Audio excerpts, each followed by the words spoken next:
Harder now. You're absolutely right. It's much, much harder. But ultimately, we're going to have to end this We're in some sort of diplomatic format. So, let's do it sooner than later. This language of sanctions, it's what we've been doing for 30 years since the end of the Cold War. This sort of sense that we ended history and that we are the victors. We are not the victors. We need to constantly... If necessary. NATO's core task is to protect and defend all allies. There must be no room for miscalculation or misunderstanding. An attack on one will be regarded as an attack on all.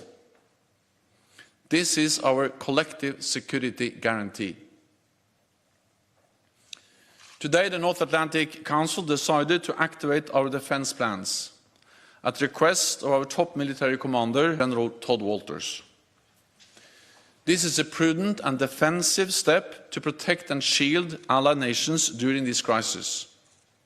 And it will enable us to deploy capabilities and forces, including the NATO response. But also the Supreme Commander of NATO being given the authority, the autonomy, as it were, to demand more troops and then to allocate those troops to being switched off. This is Putin's war. Putin is going to pay a price. The sanctions are going to be particularly severe and they're going to hurt a great deal. We'll hear more about that in the course of the day.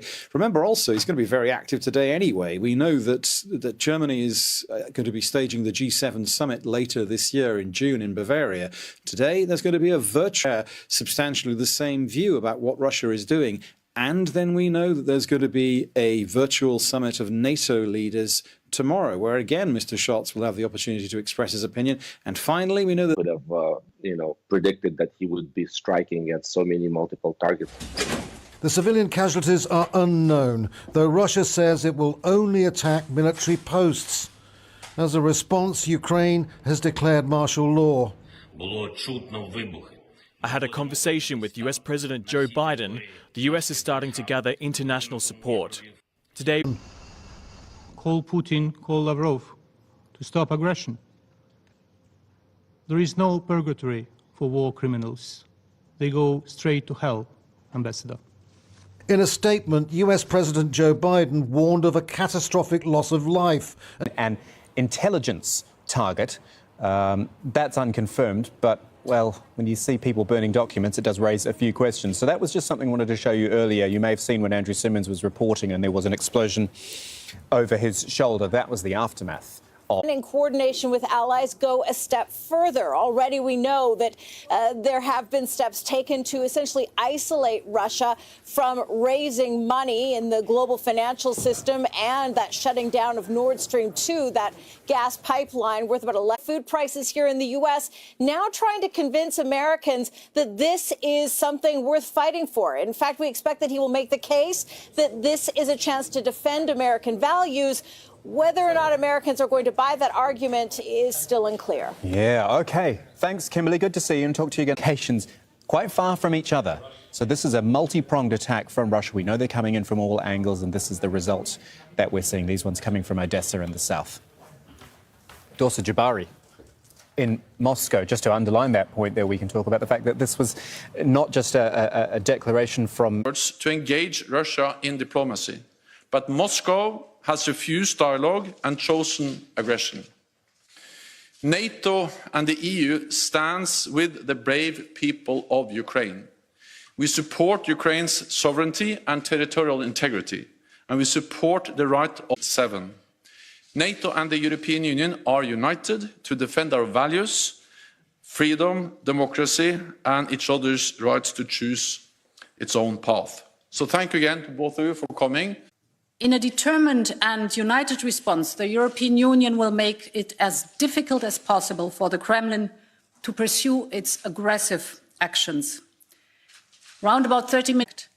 Russia's economy has already faced intensive pressure in the recent weeks, and these pressures will now accumulate. These sanctions will suppress Russia's economic growth, increase the borrowing costs, raise inflation, intensify capital outflow, and gradually erode its industrial basis. The second main pillar of our sanctions concerns limiting Russia's access to crucial technology.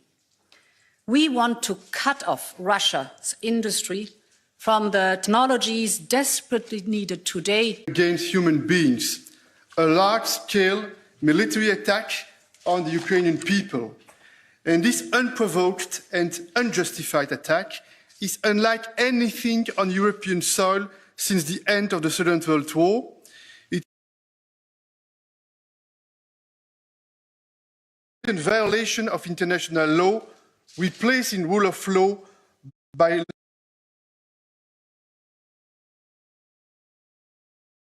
rule of brutality. An attack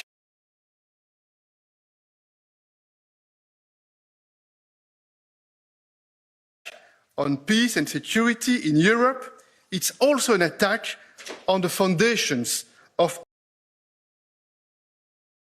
a project of peace, prosperity for all Europeans.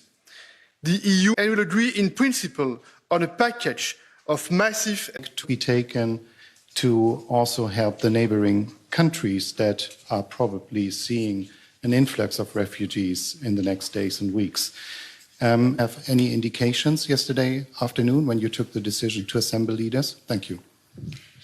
Indeed, we have worked for weeks to be prepared for the worst to come, hoping for the best, but being prepared for the worst. And this was concerning strengthening our resilience to refugees.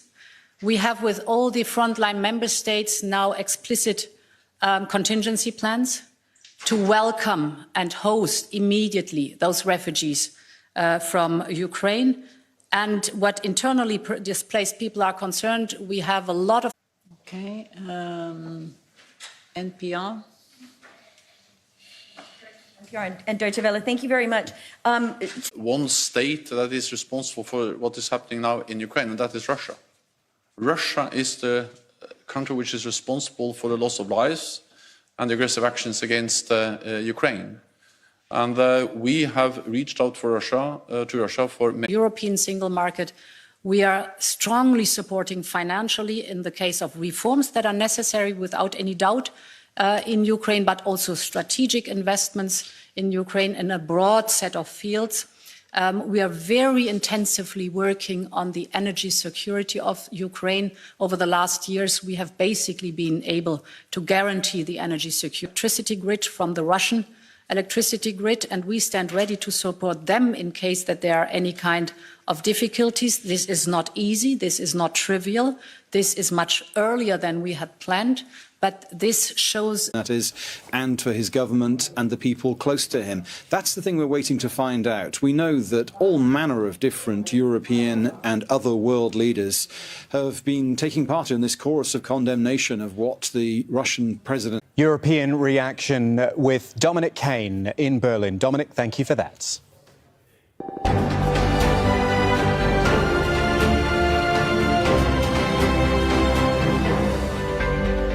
It is